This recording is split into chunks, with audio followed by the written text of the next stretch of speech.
In November of 1983, 71-year-old Agnes Tybo was visiting Albuquerque for the 8th annual Indian National Finals Rodeo.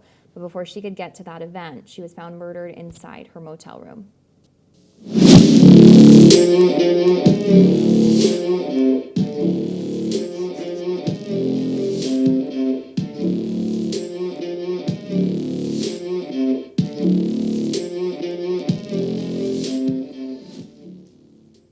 Hi, I'm Haley, and I am a civilian with the Albuquerque Police Department. I work closely with our public information officers to highlight the department through social media or digital content that we put out. I also work closely with community engagement and help edit videos, again, highlighting just certain aspects of the department and also educating the public. And I'm Rebecca. I am one of our PIOs, which is the Public Information Officers. I'm a civilian employee, and I work closely with the local and national media to disseminate information to them about different initiatives we're doing at the police department and also to put information out publicly. And this is just one project that we're working on to bring certain cases to the forefront. Yeah, so like Rebecca mentioned, this past year we launched our new project called the Duke City Case Files, and this is a video production that we did that's launching on our Albuquerque Police Department YouTube channel.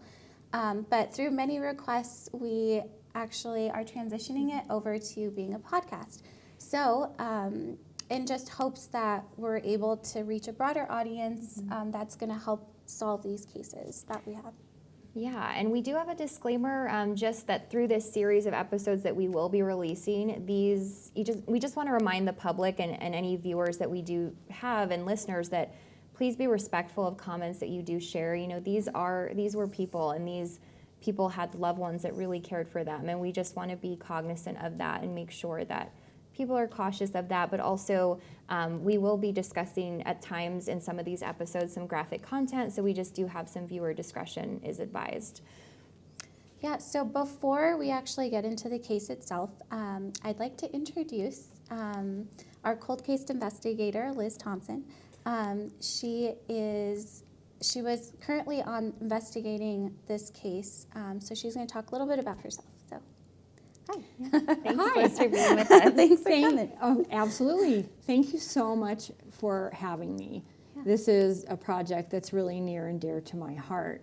I actually retired from the Albuquerque Police Department as the sergeant of the homicide unit at the end of 2017. While I was there, I supervised the investigation of 240 murders. So solving murders is something I'm very passionate about. A year ago, the Albuquerque Police Department brought me back to just focus on solving cold case murders. And one of the projects that I'm working on is taking a look at missing and murdered Indigenous women cases as part of a task force with the New Mexico Attorney General's office. And so this is one of those cases. Nice. Well, thank you so much for being here with us and for taking the time to tell us a little bit about this case. So as you can see, we have a photo here of Agnes on the monitor. And Agnes, she was a 71-year-old Native American woman from Nevada. She and her sister, she was a sister, a mother, and an aunt. And she was also a very talented artist specializing in beadwork. And her tragic passing left quite a void for her family, and we talked about that it kind of had a generational effect for this family too. And so, you know, it's been almost 40 years since her passing. And so if we can try and help bring any justice to this family would be really wonderful. So we just want to start telling you a little bit about her. And she did go by Aggie by her family. And I'm going to say this incorrectly, so Liz, can you tell me exactly where they were from in Nevada? They were from Owyhee, Nevada, Okay. which is basically the main town on the Duck Valley Indian Reservation, which is partially in Nevada. Okay. So they were traveling from Nevada to Albuquerque, and this was in 1983, and she was coming here with her brother, and they were coming here to meet with their sister, Cecilia, and some other family members because they were going to be going to the 8th Annual Indian National Finals Rodeo. So this is actually like a newspaper clipping from that rodeo that year. So yeah. Yeah, and I believe another reason why she came here to Albuquerque was to also visit family also. Is that correct? Yeah, she had other family members who were in school here at SIPI. Okay. And so yeah, it was supposed to be a fun gathering, not only to go to the rodeo, but to see family and really just enjoy a vacation. Yeah. Yeah. And the sisters, they did agree to stay at the Sundowner Motel that's located off of Central between San Pedro and Laguna. So Agnes and her sister checked into the motel on November 10th, 1983, just a few hours apart from each other. They were staying in rooms near each other, but without cell phones, obviously, in 83. They weren't able to know if each one of them had arrived yet, so they did ask the front desk to call them, correct, like when they got to their rooms. But unfortunately, that call never came through, never happened. And then, so it wasn't until the next morning, which would have been November 11th of 1983, that a staff member from housekeeping was coming in to do some cleaning, and she entered Agnes's room. This is actually an aerial shot of the motel around that time period. And when she entered the room, she noticed Agnes on the floor and wasn't sure exactly what was wrong. So she had asked another employee from the hotel to come in and check on her, and that worker then realized that she was deceased. So we also do have a scene picture from the actual investigation once it was launched, which is this photo right here. And Liz, could you kind of walk us through a little bit about the details that you know from that day and when the investigation first launched? So this shot is from the interior of the Sundowner Motel, which is basically a horseshoe shape, and the family had asked that Cecilia and Aggie be put in adjoining rooms or rooms next to each other, but that didn't happen. Then when Cecilia and her family members realized that they didn't know where Aggie was, and she wasn't in the room next door, and again, there was no way for them in 1983 to just easily communicate with each other. Right. They had to rely on the motel to pass along these messages. So the family that night when they arrived, they just decided to go to dinner, and maybe Aggie would be there when they got back. Well, they got back and there was still no word, and they were still being told that she hadn't arrived yet, which was not true. She had arrived in the afternoon. And so they decided that we'll try again for breakfast. We'll get together for breakfast, and then we'll make our plans of going to the rodeo and seeing family and so on. Yeah.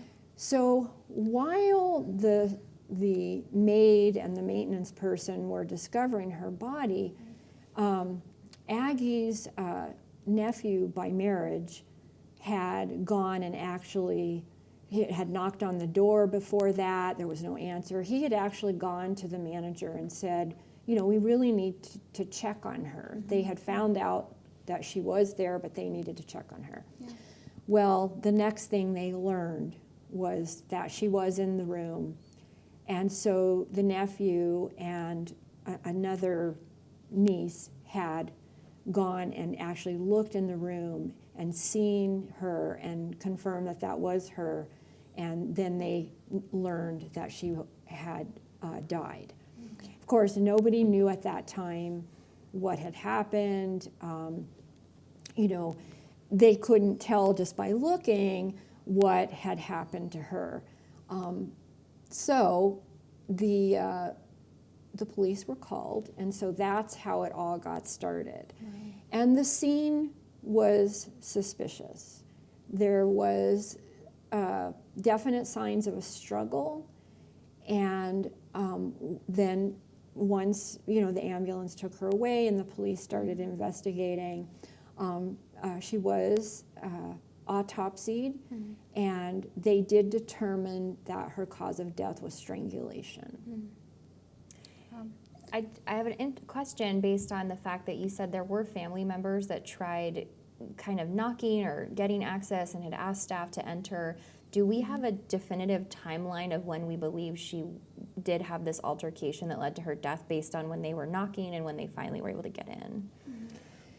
So we have in general, so we have through different interviews with the different family members and the interviews that were done back in 1983 with the hotel staff, she and her brother arrived around between 3 and 4 p.m. And that's consistent with what the brother had told police and so on. He helped her with her bags and left her there. So, you know, late afternoon, early evening, he went on his way. He was staying at a different motel in a different part of town.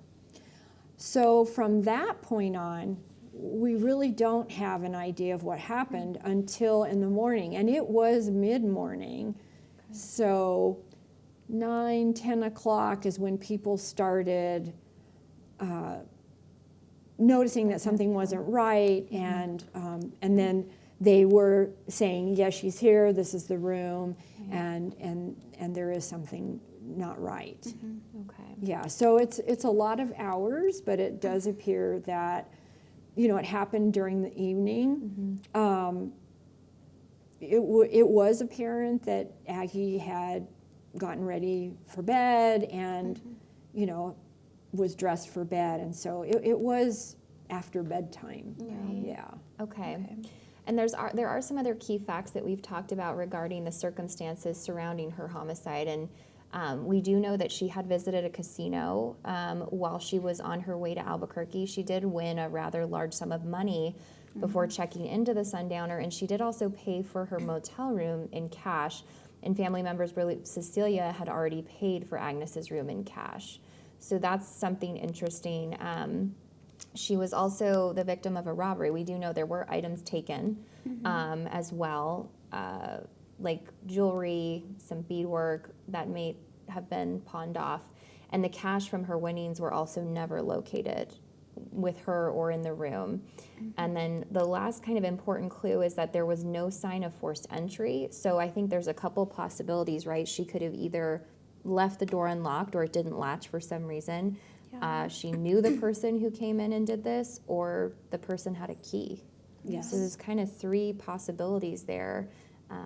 Yeah. And I know we did state that her and her sister were there for the Indian Nationals Finals rodeo. And that rodeo was at the New Mexico State Fairgrounds, which is now known as the Expo, New Mexico. And it's not too far from the Sundowner, right? And we have some clips of the Sundowner of what it looks like today. Obviously, it's been renovated from the 80s, but now it's an apartment complex. So it does look quite different than back in the 80s, 70s. So this is what it looked like back in the 70s. We have some video or some photos of that as well. And it looked like a pretty popular location, like where there was live music, dinner, people could go and hang out. It was like a good place to meet up, I guess. Yeah, this is I think their marquee back in like the late 70s were what we were able to find. But yeah, so after the investigation launched, a part of that investigation was collecting blood samples as evidence, which is kind of interesting. Detectives also interviewed quite a few people through their investigation, including folks that were staying at the Sundowner. These are just some more pictures of kind of what it looked like during that time period. A number of people were also visiting here from other states and different reservations who were interviewed later by tribal police, also the FBI. And those blood samples or spots were collected from a number of those individuals. And that's something important to note too, because it's believed that Agnes's cause of death was strangulation. So Liz, could you talk to us too a little bit about the blood collection that was done? Is that unusual, or was that something common for that time period? I've honestly never heard of something Yeah, like that so before. it's a great question. And I think what we need to remember is what they could and could not do in 1983. Well, in regards to blood, nowadays we of course think about DNA.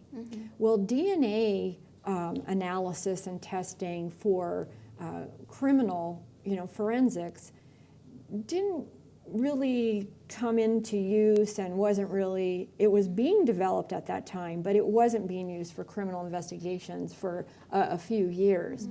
But what they would do is they would collect blood and they would do blood typing. So they could, if, for example, they found blood evidence in a scene at that time, they could tell what blood type it was. So if they developed a suspect and the suspect's blood type was different than their blood evidence, they would exclude that person based on their blood type. So it was blood typing. Interesting. That was being done.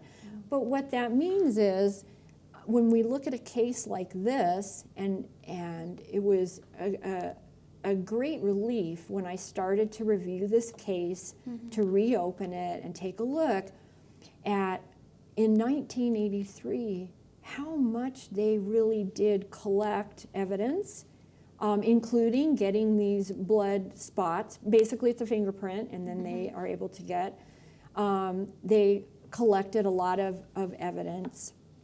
They interviewed a lot of people. So we have a good foundation that we can now move forward and hopefully utilize the technology of today to take a look at the evidence and see what we can find. So there were a lot of fingerprints that were taken.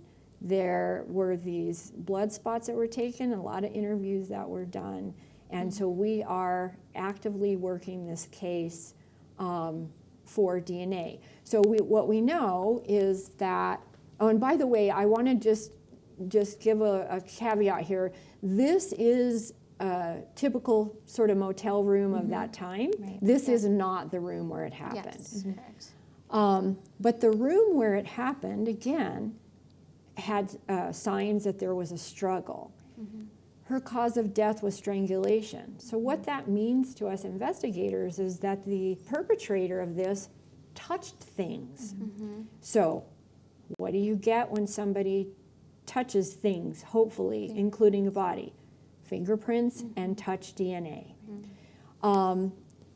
That is a great news for this case, and hopefully I will be back at a later date and we'll do the update of how we've been able to solve it using those technologies. Yeah. Let's kind of, now we can get into like this, if there's any suspects, if there's not, or a person of interest. I know that we're going to put up a sketch that was taken of a possible person of interest. One witness told detectives that they had seen a black man entering the room and then heard a scream. The witness said that they thought it was a dispute between a man and wife or a girlfriend, and they didn't want to intervene or get involved in any of that. So others in the motel, they described the black man who had been knocking on doors that evening, going around, and some other descriptions that were used were developed with this sketch to make a possible suspect. The person described for the sketch we showed was identified as a black male, and some said it may have been a rodeo clown who was known to work in the rodeo. The rodeo clown was identified as a person of interest, but was later then ruled out as a suspect. Liz, could you talk a little bit more about this sketch and kind of the description or someone that's involved in this case? Yeah, so forensic sketches can be very useful, but we also have to sort of use them with caution. So there were a number of witnesses who saw a black man who was knocking on doors, looking for somebody. So that happened. Then we have this interesting witness who actually said he saw a black man entering the motel room. Interesting thing about that witness is that this person was part of a group that was there, and it turns out that when police first interviewed the people from this group, they said they didn't know anything. But then when one of the family members learned that the screams were a woman who had been murdered, they came forward and admitted that the family members had said, don't say anything to police, don't tell police that we heard the screams. So that is very suspicious. So when an investigator is taking a look at that, so is this a description of the person that this witness saw going into the room? Yeah. Or is this a description of who that the perpetrator wants us to believe Who went in the room? went in the room? So we have to be very, very, again, we have to take a look at what do we know and what evidence do we have. The rodeo clown was excluded using fingerprint evidence. And so we just don't know.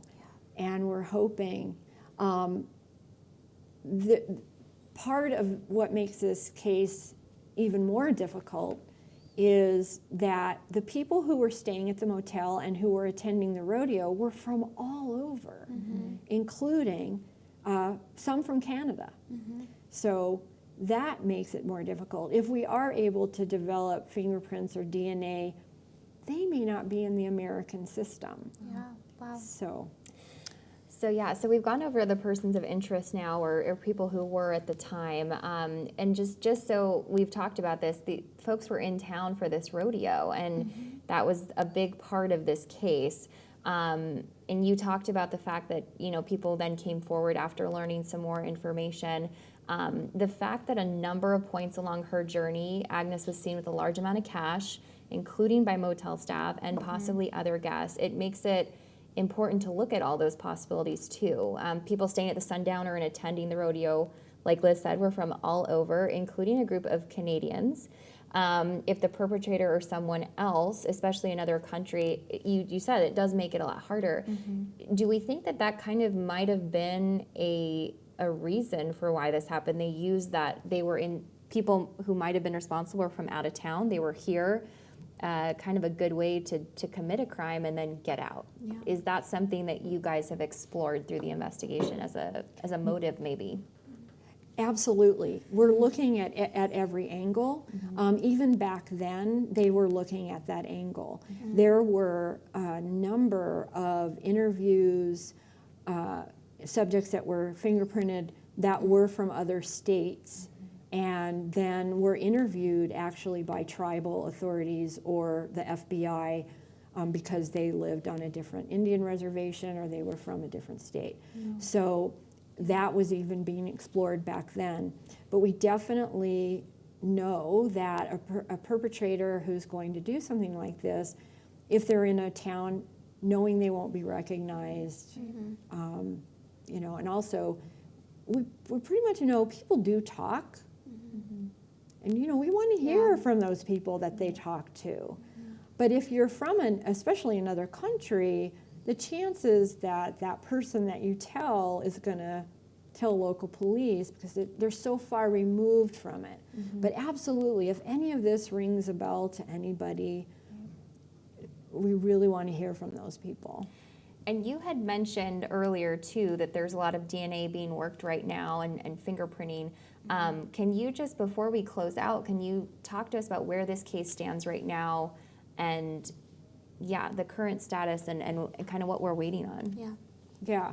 So we are working the evidence. Again, we were so happy to learn that APD had retained all of the evidence that was collected, and so that includes a lot of different items.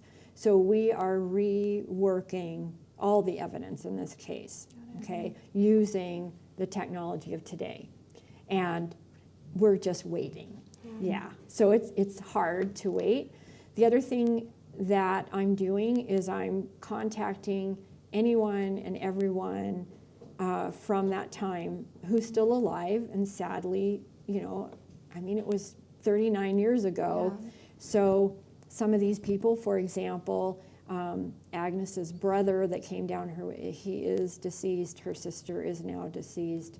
So, but sad as that is, there are other family members that we've been able to interview, and anyone that we can find, we're trying to conduct interviews and trying to figure out, looking at old records, looking at all of the old police reports that we can find. Similar crimes. I've actually stumbled on to a couple of people that had similar crimes happen to them. So we want to talk to them, and they survived being robbed, for example.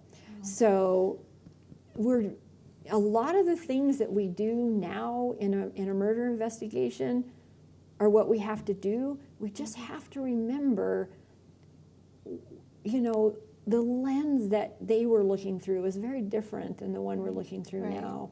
And we have to make sure that we have, you know, uncovered, you know, turned over every stone and crossed every T and dot every I. And so that's what we're doing. And again, thank you so much for having me and talking about Aggie's case. And it's really, really important to, even though it's been 39 years, let's figure out what happened and who did this. Yeah, if you or anyone you know has any information regarding this case, you can contact the Albuquerque Metro Crime Stoppers at 505-843-STOP. The number's on the screen. Or you can also submit a tip on their website, crimestoppersnm.com. And through this process, you will remain anonymous, and there could be a cash reward for this. Yeah, and thank you everyone for taking the time to either listen or view our podcast. We truly do appreciate your time, and we hope that this can present some information for this case. Thank you, Liz, for your time, for spending the afternoon with us to talk about this. And we also want to thank Agnes's family for their participation as well, and for helping us with this too. Yeah. So thank you. Yeah, thanks. Yes, thank you.